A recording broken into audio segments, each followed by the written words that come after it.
Hala ba, hasi gaitezen irakasgaia. Ikusi dezagun, bigarren ataleko osagai berria diodoak. Diodo, ui.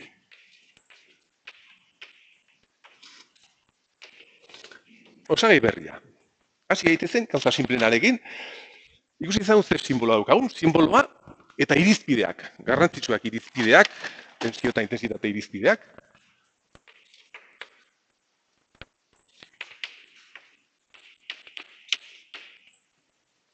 Eta irizpideak.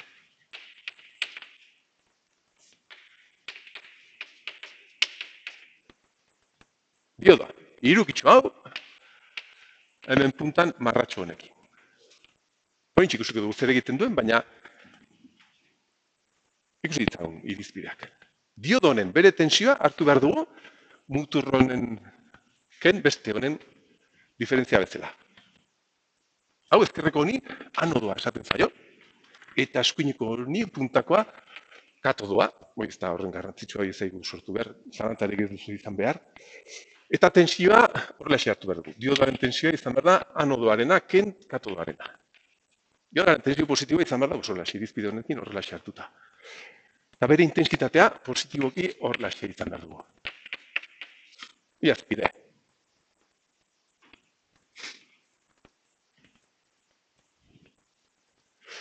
Eta hau laborategian, fizikoki, normalean horrelaxeko zilindro txiki bat izan behar da, eta marra hau daukagunean, katodan daukagun muturran horrelaxeko marratxo beltz bat izan behar dugu, jakiteko norabidea zein den, horrelaxe izan behar du. Ikusi dizagun horren, honek egiten duena. Oso gauza simplea, honek egiten duena. Utzi behar du pasatzen intensitatea alde batera eta bestera ez. Adibidez, baldin badaukagun ben, iturri bat, itxoinez marraztu, pizteko argitxo hau,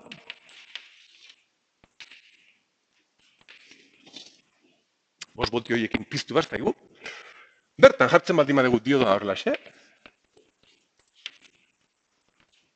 intensitatea anodetik, ipurditik sartzen zaionez, muturretik ateratzeko, intensitatea horrelaxe etortzen zaionez, ez du eraginik izan behar zirkuituan. Honek jarraitu behar du,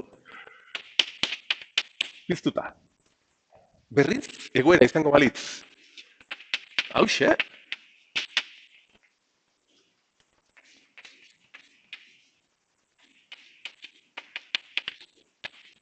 Hauxe. Iturri honek -5 voltio. Baina intensitatea bestaldera eragiten duenez, hau ez baditzegon hau piztuko zen. Baina intensitatea horrelaxe etortzen denez zirkuito honetan, honek ez diutzi behar pasatzen. Intensitate honi, diodoak ez diutzi behar pasatzen eta hau hitzarita hon bat da. Besterik ez. Hori bakarrik. Uzten du pasatzen intensitate alde batera, eta bestera ez. Super simplea. Ia erresistentzia bat baino simpleago.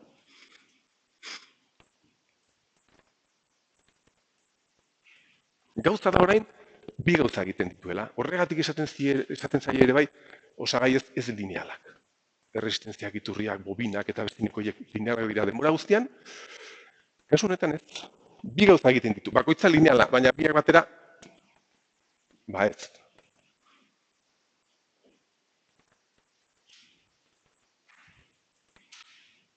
Orduen, giro praktika hartuta, oraintxe ikusi behar ditugun ereduak, zirkuituak ebazteko eta ez ditugu erabiliko. Baina hasieran bai, erabili behar ditugu, funtzionalitate honen arabera, zirkuitoak ebazteko osagai berri honekin erabili behar ditugun ereduak. Orduen, bigarren atal honetan, ikusi behar ditugu diodoaren ereduak, modelos, bere funtzionalitatean arabera, eta bi gauza egiten duenez, karo, badago horre tarte batzutan modu batera dago, beste tarte batzutan ez, eta tarte horien baldintzak zeintzu diren ikusiko ditugu, baldintzak. Orduen, idealki, nik izan dizuna denen arabera, utzi hemen etoki pixkatxo bat, nahi baduzu. Honek egiten ditu bi gauza. Diodo hori dago, hementxe, eraginik egin gabe, hementxe dago Zirkuito labur bat bezala. Bombila hori ez da konturatzen hemen hori hor dagoela. 5 voltio sentitzen ditu eta intensitatean bai. 5 zati resistentzia hori. Orduan, egoera honetan diodo hori dago zirkuito labur bat bezala. Eta hori da intensitatea ipurditik izaten zaiolako, eta hori gustatzen zaio. Osea, intensitatea baldintza bezala ipurditik izaten zaiolako da. Zirkuito batean, pentsatzen duz baduz diodoa horrela dola, ebazten duzu eta hartza baldin badua intensitatea, ez da betetzen baldintza, horregatik, biak lotuta daude. Bestalde, kasu honetan, -5 voltio eta intensitaterik ez da basatzen. Hori dago funtzionatzen zirkuito ireki bat bezala. Orduan, egon daiteke, edo horrela, edo horrela. Eta eredu honen baldintza, kasu honetan, ez da intensitatea zero dela, baizik eta ipintzen ari garen tensioa negatiba delako. Bagabitza jartzen tensioa positibamendik, eragiten diola intensitatean sartzea, eta ez utzi behar. Orduan baldintza bezala, hau sartuko genuke. VD negatiboa dela. VD positibo izango gara, altatuko zen beste funtzionalitate horri. Baina hauxe da funtzionalitate txukuna, elegante, polita, nik esan ditut gauza hauek ze polika funtzionatzen duten. Bale, ulertzeko ondo dago. Hau izango zen, diodoa ideala izango balitz, perfektu izango balitz, baina errealitatean, hemen dagoenean tensio txikitsu bat erori behar zaio, resistentziatxo bat izan behar du barruan, horrela dagoenean, oraindik intentsitate txikitsu bat pasatu behar zaio bestaldera, orden errealitatea ez da horren perfektua, eta eredu pare hau erabili beharrean, beste bat erabili behar dugu, pixkate zehatzago. Simplea oraindik, baina pixkat zehatzago. Bere izena, de primer orden. Modelo de primer orden. Lehen ordenako eredua.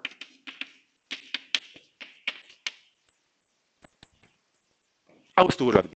Hau erabili dezakegu, zirkuito bat eman da, lehen da biziko ideia izateko nola funtzionatzen duen. Vale. Baina gero gauzak egiteko, gehienetan hauxe. Beti hauxe. Diodoa, gidatzen dagoenean, gustatzen zaionean ipurditik intensitatea sartzea, tensioa horrela jarri dugulako, egon behar da, intensitatea pasatzen, baina bertan tensio txiki bat erori behar da. Tensio txiki bat, dezimatxo batzuk. Gutxi gora bera, 0,6, 0,7, VTH, ingelesez, threshold V, guk beti 0,7 jarri behar dugu. Vale. Iturritxo hori erabili behar dugu, diodoa horrela dagoenean, zirkuita abasteko edo ulertzeko. Hora, 0,7 voltiko iturritxo bat. Eta hori berriz intensitatea ipurditik zehazten zaionean. Baldintza berdina. Berriz, ez baldin badago gidatzen, zirkuito ireki hau daukagu, nik esan dizuet intensitate txiki bat beti dagoela bestaldera, baina horren txikia dela, nano amper edo piko amperrekoak, oso perfektua dela, eredu hau diodoa ebasterakoan. Gauza da orain baldintza, gure diodoa egon behar da moztuta, 0,7 voltio hiek eman arte. Orduen, hau moztu behar da, ez 0 voltiotan, baizik eta 0,7 baino gutxiago ematen badiogu, ezin da, ez da egon behar gitatzen. Behar du, voltio batetik gora, idatzeko. Eredua eta baldintza.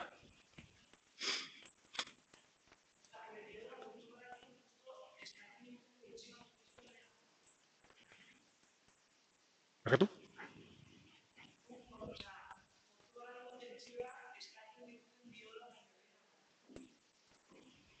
Justo momentu horretan egin behar dugu.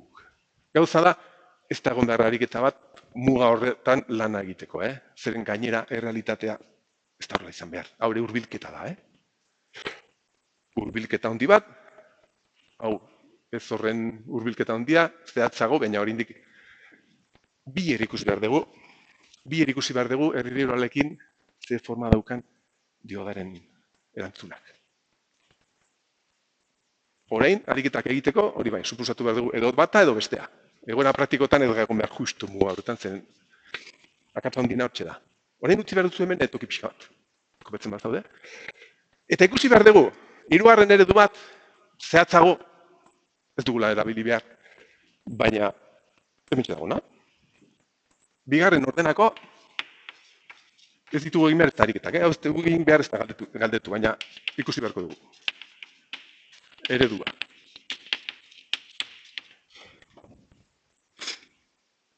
Joder, 0,7 voltioko iturritxo bat hori ere zaila da izatea, hori oso perfektua da. Intensitatea ondiago baldin bada, segur erotzen dela pixka gaixo. Ondiago baldin bada, bikoitz segur pixka gaixo, 0,85, efectivamente. Errealitatea horrela da. Dezimatxo batzuk dira oraindik, baina gauza da, diodoak ere, barruan berak ere erresistenziatxoa daukala. Txikia, baina badauka. Orduen, eredu zehatzago bat nahiko bagindu erabiltzea, ez dugula erabili behar, hau iziztanakotan.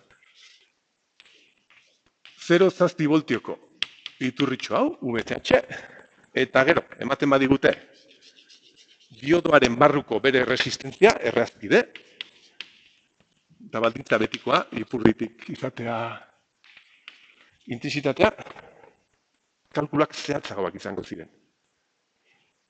Baina ez da asko zehatzagoak, Eta azkenik, hau jarraitzen du irekita egoten, zeren hau oso perfektua da. Eta hau berriz, 0,7 ailegatu beharko gara.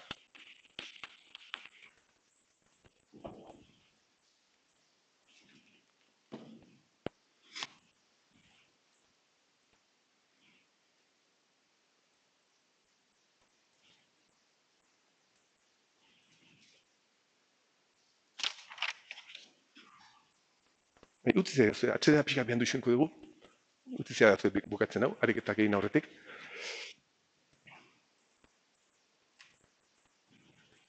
Ikusi dezagun hau grafikoki.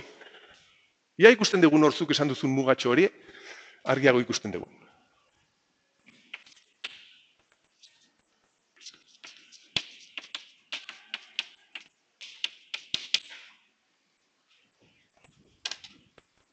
Grafikoki ikusi dezagun osagai honen, bere, hau ez da kopiatu.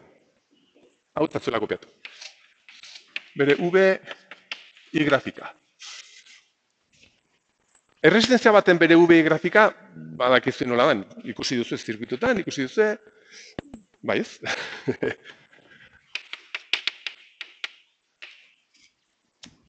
Orduen, malda biderekiz, ez? Hau da malda.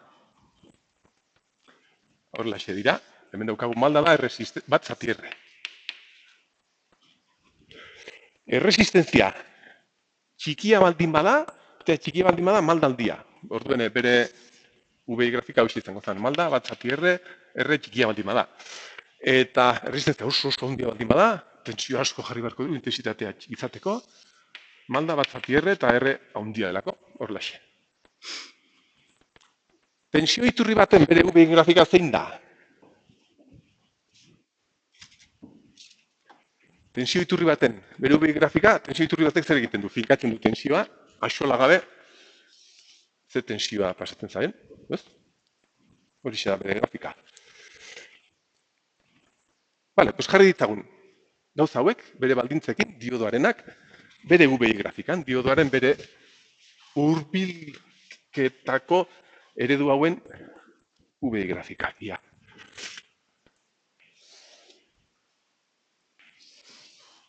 VD, jarriko dut, eta I azpide. Jarri ditzagun. Ia, guazen nuntzat. Hau egin behar dut, Sartu behar ditut bi eredu hauek hor grafikoki. Tensio iturri bat. 0,7 voltioko tensio iturri bat. 0,7 hemen.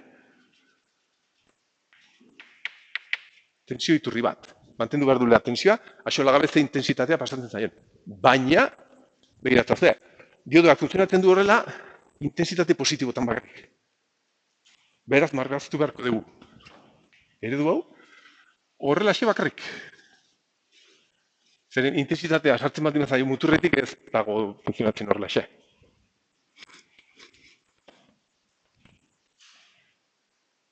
Bestalde, tensioa 0,7 baino baxuago baldin bada, tensioa 0,7 baino baxuago baldin bada, irekita, intensitatea 0. Zirkuitu ireki bat. Hauxe.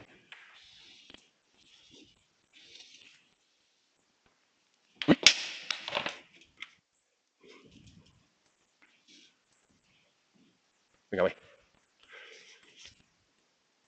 Claro, hemen spoiler egin behar dizuet. Hauek hurbilketak dira. Zein uste duzuet dela benetazko diodo baten erantzuna? Pues, hau bera jarritzen duen esponentzial bat izan dela. Hemen osoa joa eta gero igotzen dela superazkar esponentzial. Biari, zergatiak eta gauzak. Bale. Diodo bat aukeratzerakoan, eman behar digute zuzenean. Horrela dagoenean, intensitatea horrela setxe sartuz, jasan dezaken intensitate maksimoa. I forward aurreraka maksimoa. Esan behar digute, balio duela, hementxe, IF max. Orduen gure zirkuitotan ez dugu izan hori baino gehiago. Eta bai eman behar digute, horrela dagoenean, tensio negatiboa jartzen diogunean, eta horrela dagoenean, jasan dezaken reverse, tensio reverse, hemen, en reverse max. Hortik aurrera, arazoak izan behar ditugu. R eta R, berdelako. Ziurrenik. Segurtasun tarte bat izango du, baina guk, ingeniari bezala, elektronikoak bezala, hartu behar dugu irizpidea diseinatzeko, ez dugu hartu behar justu hau. Ingenieritza elektronikan hartzen den irizpidea da, gure zirkuitan izatea gehienez, honen erdia, irizpide bezala, honen erdia.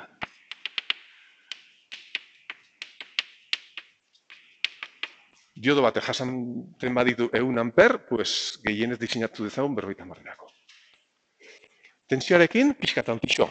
Tensioarekin, diseinu irizpidea gure zirkuitan, gure aplikazioan, bi eren. Honen bi eren, hartu behar dugu maksimoa.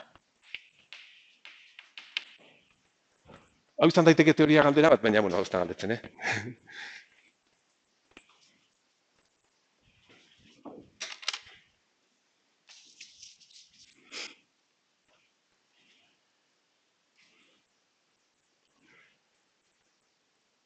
Bi ikusi dezagun, benetan nola den erantzun hau, eta zergatik erabiltzen dugun eredu hau.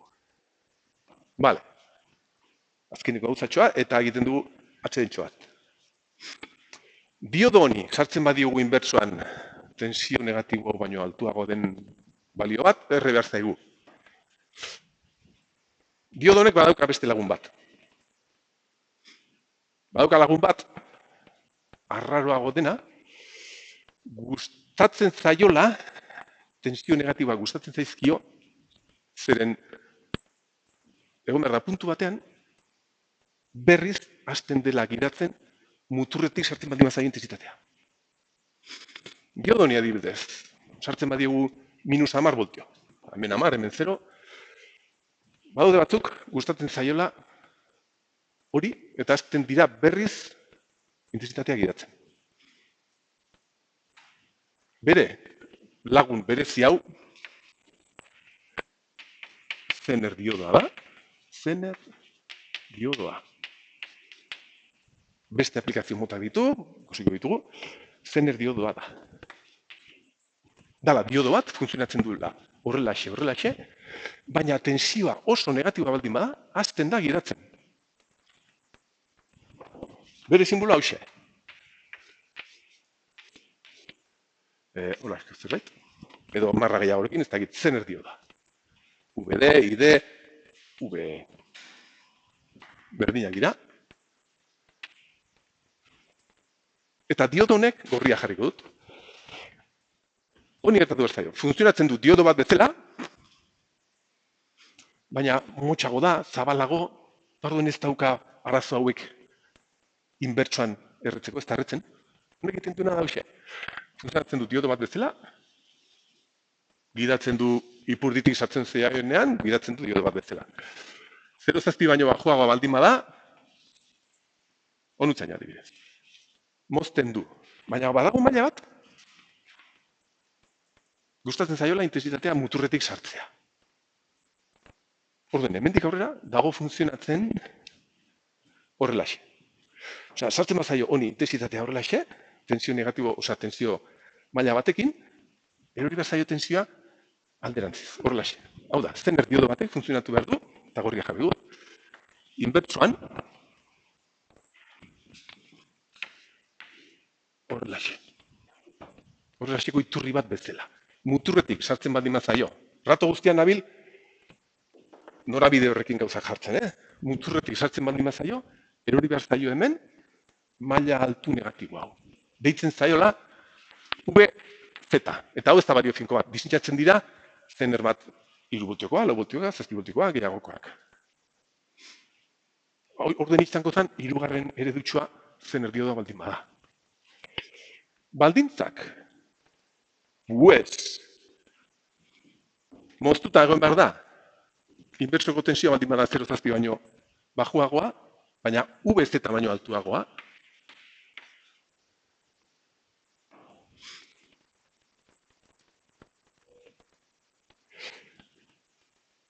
Eta horrela dagoenean, intensitatea muturretik sartzen zaio. Hau esek izango ziren baldintzak. Eta 3. hau sartzen baldin badegu hemen, zenerrarena hau izan behar da. Izan behar dugu tensio iturri bat negatiboa, intensitatea negatiboa, beraz, erantzun hau izan behar du diodo berezitxo honek.